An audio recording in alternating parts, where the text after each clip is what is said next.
Uma coisa muito marcada, fala como ele vai vir, como é que vai se sentar num trono, se assemelhando ao próprio Deus. São coisas muito concretas. E o próprio Pedro falou que esse dia iria demorar a chegar e que muitas pessoas iriam duvidar. A gente está falando agora de Jesus, né?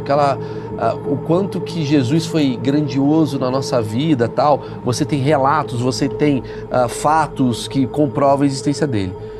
Uma pergunta que eu queria te fazer é: Jesus vai voltar? Você já respondeu essa pergunta, mas o Jesus que vai voltar é o Jesus que a gente conheceu? Ou Jesus voltar é uma outra metáfora para um novo Jesus que vai surgir? E talvez esse Jesus seja, sei lá, um cara ali da Faria Lima, ele é o novo Jesus. O que você vê disso? Alguns vão dizer que a volta de Jesus é apenas uma grande parábola, outros vão negar que haja a volta de Jesus, mas quando eu leio na Bíblia tudo que fala sobre a volta de Jesus em sua própria boca ou dos seus discípulos, é muito assertivo e histórico. Vou dar exemplos.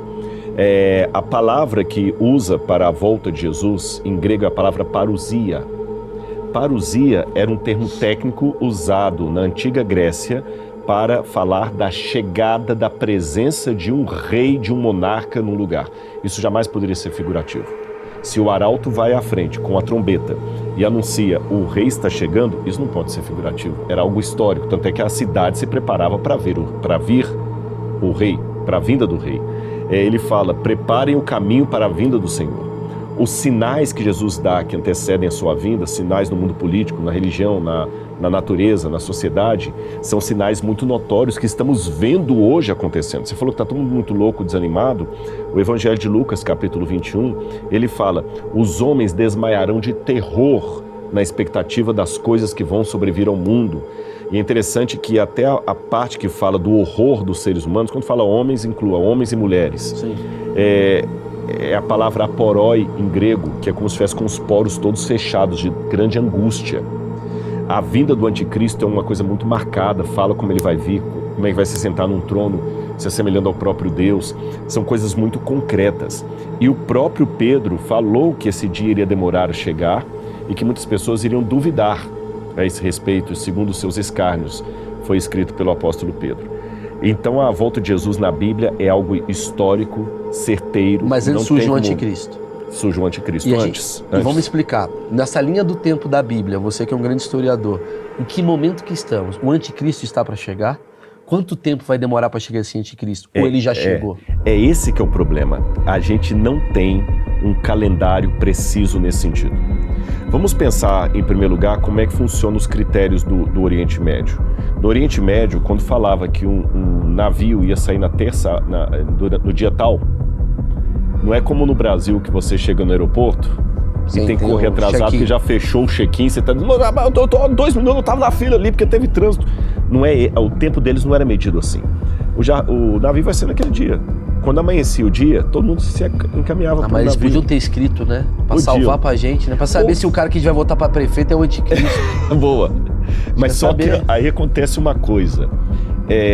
Lembra quando na época da ditadura militar algumas músicas falavam do governo, mas falavam com um duplo sentido? Pai, afasta de mim esse cálice, Pai, afasta de mim esse cálice de vinho tinto de sangue. Por que tinha que ser daquele jeito? Porque se fosse literal censuravam, você está entendendo? Então a linguagem apocalíptica também é assim. E outra coisa, se Jesus falasse, o meu dia vai ser tal, qual seria o interesse das pessoas em se preparar? Faltam 20 anos, faltam 100 anos.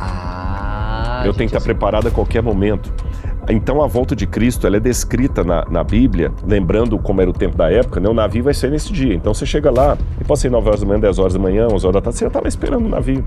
Tem que esperar o vento, o melhor vento. Eles não tinham essa noção de minuto e segundo que a gente tem. Embora a hora de 60 minutos vem desde a Babilônia, mas era outro critério. O fato é que a volta de Cristo tem que ser, em primeiro lugar, algo que eu tenho que desejar mais do que temer. Tá bem? Desejar. E existe uma diferença, se você me permite, entre temer e ter medo. Temer, embora em português é sinônimo perfeito, mas eu vou dividir porque na Bíblia é essa distinção. A Bíblia fala que o temor do Senhor é o princípio da sabedoria. Mas a Bíblia fala que no amor não existe medo. Antes o perfeito amor lança fora o medo. Então vamos separar o temor da fobia. Tem filho, né? Tem. Eu não sei se você pisava muito no acelerador antes de ter os filhos. Hoje eu diminui. Diminui. Por quê? Você tem um temor. É precaução. Se tem um buraco ali, eu não vou colocar a mão lá porque eu não sei se tem cobra lá dentro. Isso é temor, isso é precaução, isso é bom senso. É o cuidado. É o cuidado. Agora, aquela fobia, não, vai acontecer alguma coisa, isso aí precisa ser tratado, é patológico, tem que ir pro médico para ver o que você tem, porque fobia é patológica. Né? Então, tem muitas religiões e pessoas que passam fobia de Deus. Jesus vai voltar, e o fogo vai cair, e vai destruir, e o diabo vai pegar todo mundo. E ele quer criar uma fobia da volta de Jesus. O problema é que o resultado é o inverso, porque a fobia, ela me faz ter repulsa por aquilo que me causa fobia. Desse evento. Se eu tiver fobia da volta de Jesus, eu vou ter repulsa desse dia. Mas se eu tiver temor, eu vou ter segurança, eu vou ter precaução e eu vou ter desejo nesse dia. E esse desejo tem que estar assim, eu não sei se esse aqui é o meu último podcast. Eu quero viver muito. Não, eu quero viver muito. E vou até ser sincero, embora eu sei que às vezes a gente atrai coisas, mas assim, talvez eu vá viver muito tempo, a gente nunca sabe. E aí? E se eu tô, não, já faltam uns 50 anos para voltar aí e tal, tá tranquilo? Não. E se eu morrer agora? Então, Rodrigo, até preciso falar preparado. disso. Eu trouxe aqui um cara... E lá vem.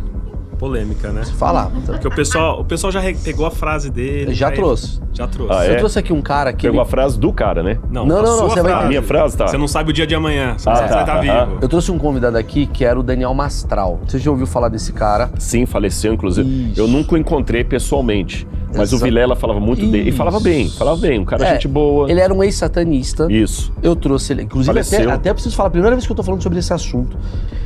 Ele falava muito sobre essa coisa do fora daqui. Uhum. Né? Inclusive tá tendo muita conspiração, que a morte dele foi assassinado, não sei o quê. Isso eu ouvi falar. E aí é uma questão que não tem nada a ver comigo e tal. Aí eu pergunto pra você que é um grande especialista do assunto, tal, que lê bastante, isso é uma coisa antiga? Essa coisa do satanismo, essa coisa da universo maligno querendo ganhar do positivo, essa coisa toda. E da onde que vem isso? A gente é muito menor e tem uma guerra cultural lá fora e a gente é uma representação. O que são essas guerras? O que é essa guerra que a gente não consegue ver, que não faz o menor sentido pra gente, porque a gente vê a guerra ali dos Estados Unidos com o Iraque, a gente vê. O que é essa guerra espiritual que tanto o Mastral falava e você tá falando? Bem colocado. Apenas mais um detalhe em relação ao Mastral, que a gente está citando o nome de alguém que já faleceu, então quero deixar bem claro que eu estou citando o nome dele com muito respeito. Claro, mesma coisa aqui. E sem nenhum juízo de valores sobre o que ele disse ou deixou de falar. Quero deixar isso bem claro. Eu estou dizendo isso por quê? Porque quando o Mastral faleceu, a enxurrada de mensagem que eu recebi você recebeu? Recebi, mas de que maneira? Você não vai falar nada? O Mastral morreu, você vai falar... Gente, assim, a gente que é figura pública, o complicado é que o pessoal quer que você dê palpite sobre tudo. Sim. Aí eu falei, olha, você entendeu? Jesus era o caminho, a verdade e a vida, e nem por isso ele dá palpite em tudo. Sim. Então tem coisa, vou falar, como o Mastral, eu não cheguei a conhecê-lo pessoalmente, não tivemos nenhuma relação. O Vilela tinha vontade de um dia que eu pudesse juntar vocês dois lá e tal, e nunca deu certo por agenda e tal. Então... eu não tinha o que falar, eu lamentei pelo falecimento dele e tal, mas não era alguém do meu convívio para eu colocar um post. Você lamentou como uma pessoa. Então não fiz nenhum post, não foi nenhum descaso também. Entendo. Bom, isto colocado, o que acontece? O conflito entre o bem e o mal é algo que realmente, se a gente pegar os primeiros documentos escritos pela humanidade, que são os textos sumerianos, datados de 3100 a.C., época da invenção da imprensa, e dali eu puxar todos os documentos que a humanidade produziu até hoje, eu vou ter duas coisas muito fortes, bem colocadas. Primeiro, eu posso definir a humanidade não como australopithecus, não como pithecanthropus erectus, essas são definições da evolução, mas da história para cá eu vou definir a humanidade como homo-religiosos. Muito legal. Homo-religiosos. Porque até o ateísmo, os ateus ficam fulos da vida quando eu falo isso, mas é a verdade. Então, a verdade. O ateísmo é uma construção moderna. Não, mas Pirro já era cético. Não, Pirro não era ateu como Richard Dawkins. O que é? O Sócrates também foi considerado cético, mas o Sócrates não era cético como Daniel Dennett.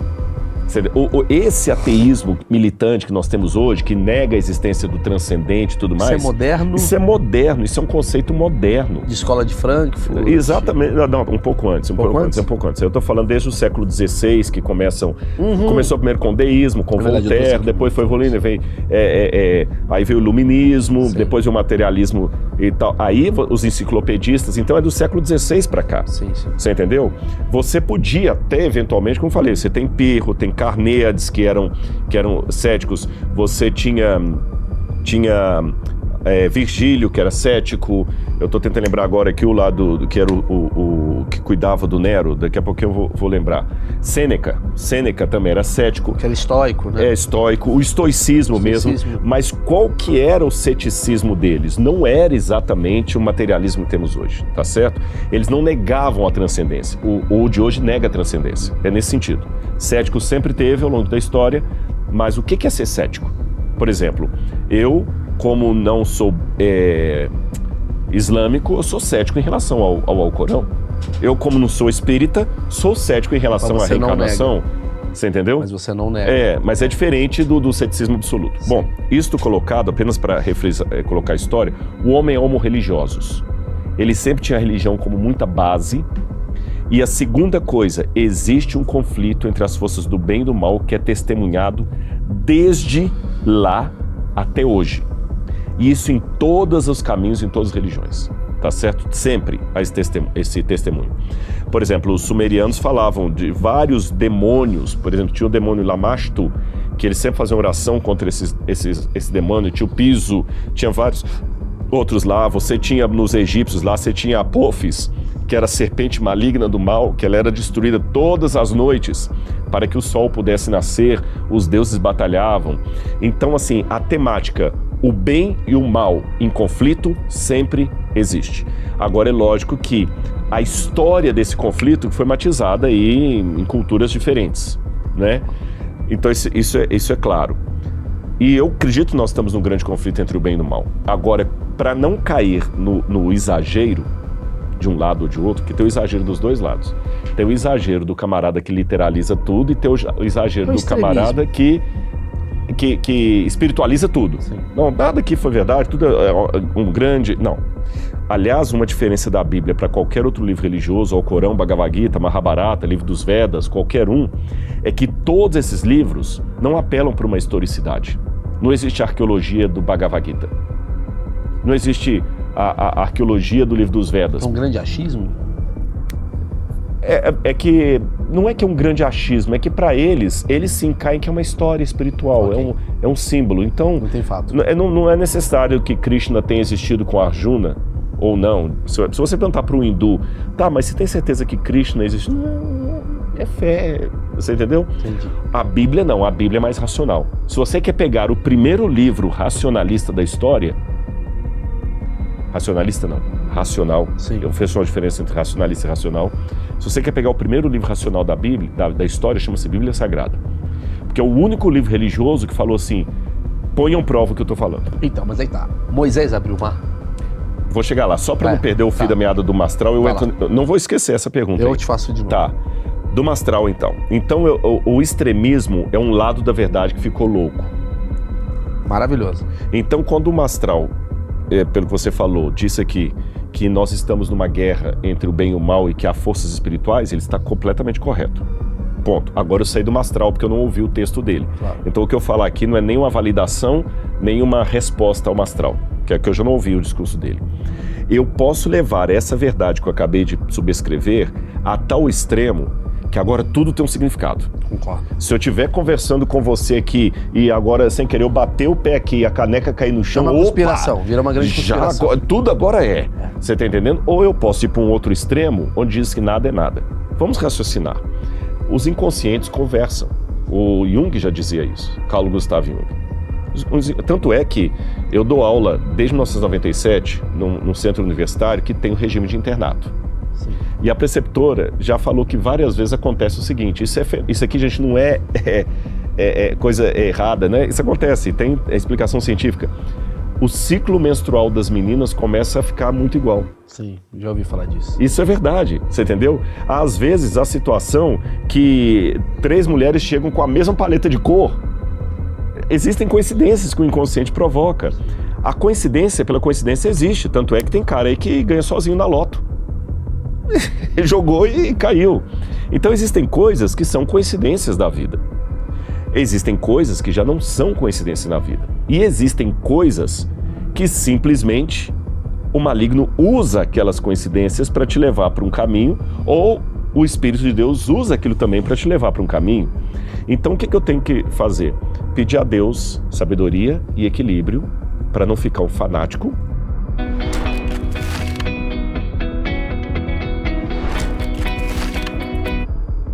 Não fazer daquilo meu mantra todos os dias, mas também ter a percepção. E essa percepção, ela vem aos poucos, com o tempo. É como o português. Quando a pessoa não sabe bem o idioma, não sabe nada, o português, qualquer idioma que você vai estudar. É interessante, eu estava esses dias, meu hebraico é muito limitado. Eu patino muito no hebraico. Mas eu tenho o professor Renato Santos, que é um grande querido meu, que a gente tira uma vez por semana para falar hebraico, para pelo menos pegar um pouquinho do hebraico conversado. E é interessante que tem coisas do hebraico que eu já falo, mas eu nem sei te explicar gramaticalmente por que é. Por exemplo, se você fala assim, casa, em hebraico é beit. Beit. Ele está na casa, né? Aí já não falo bebeit, é babait. Por que é babait e não bebê? Já sabe que eu não sei, sim, mas já vira automático. Sim. O português é a mesma coisa. Por que algumas coisas você já nem sabe por que gramaticalmente, mas você já sabe que é errado falar daquele jeito. Então, quando você vai também se graduando no mundo espiritual, tem coisas que você já começa a perceber de cara. É interessante isso, você começa a ficar sensível, o organismo vai se adaptando, você consegue perceber, por exemplo, uma pessoa tóxica. Ok, aquela coisa da energia que a gente fala. Da energia, exatamente. Você começa a perceber. Da energia desse cara. Eu só evitaria a expressão não gostei, porque ela pode ser um pouco preconceituosa. Sim. Mas você já recebe um alerta. Você começa a receber um alerta. Eu acho que todo mundo recebe. Você está tendo... boa, todo mundo recebe. Todo mundo recebe. Só que alguns conseguem pegar, outros não. É igual o Google. Ele está aqui. O Google está aqui para todo mundo, só que o celular consegue acessar. E aí o outro celular não acessa porque está com um pacote de dados ruim. Um está com um pacote que está pegando, o outro está no Wi-Fi, o outro está no modo avião. São todos celulares. Eu acho que todo mundo pega, mas cada um leva para um lado. Tem gente que vai falar, isso daí na verdade é porque eu sou muito sensível. O outro vai falar que é porque é Deus. O outro, mas a gente recebe. Eu acho que todo mundo aqui, não sei se você não, tem uma coisa do tipo assim, cara, tem algo aqui. Entra no ambiente